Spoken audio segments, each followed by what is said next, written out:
Welcome back to another technical deep dive here in the debug zone. Today we're tackling a big question and breaking it down with insights from other users.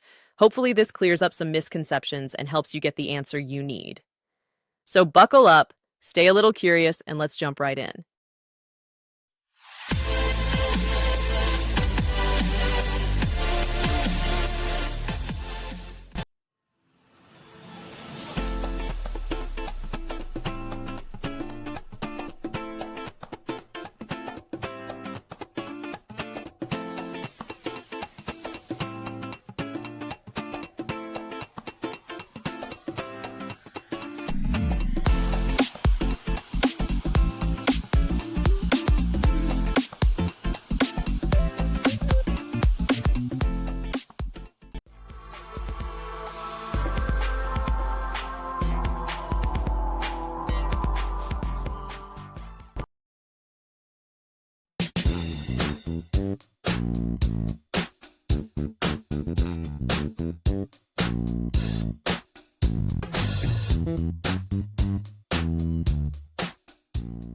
And that's a wrap.